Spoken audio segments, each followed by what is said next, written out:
President Trump recently signed an executive order banning DEI in schools and all federal institutions.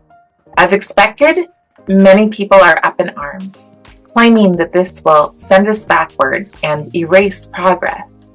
In this video, I'm going to explain to you why I fully support his decision and why I believe ending DEI programs is a step forward for all Americans.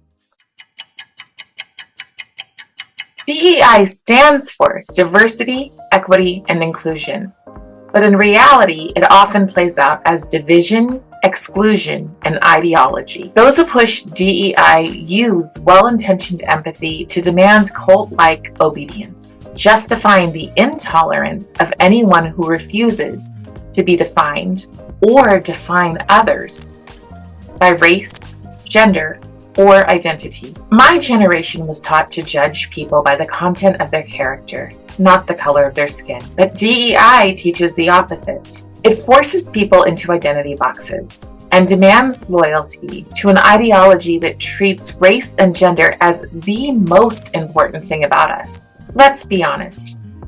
Racism would be dead if not for the people keeping it on life support. Over the past decade, organizations like the National Education Association have shifted the purpose of education to learning activism. Parents send their kids to school hoping they'll be well educated. Children are asked to believe things that go against their conscience. They are presented opinions as facts. And some students are conditioned to hate themselves, their peers, their parents, and their country. And the worst part? This starts with the youngest, most vulnerable children. Now, DEI is everywhere, not just in our schools. And this isn't just happening in the classrooms. It's in our libraries, our workplaces, and yes, our government. Ibram X. Kendi, one of DEI's biggest influencers, openly admitted that the goal of DEI is to replace past discrimination with future discrimination. But my question is why? Why should we replace one form of injustice with another?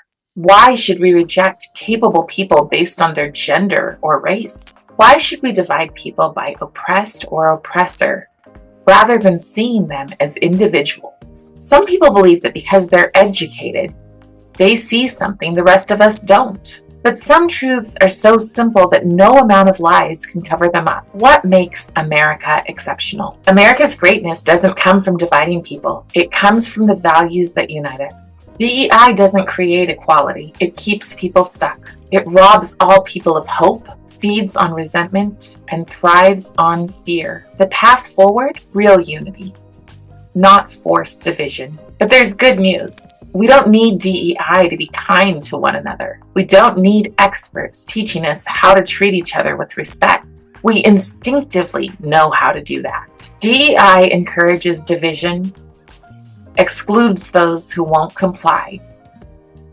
and forces an unproven ideology onto people who simply disagree. It's a dangerous repeat of the worst parts of history. And the people who are upset about losing DEI, well, they're projecting. The real question is, are we beyond judging people by their race and gender? And if not, shouldn't we be? If you agree with this message, please like, share, and subscribe. I'm Carrie Bartholomew for Utah State Moms for America. Please follow us for more.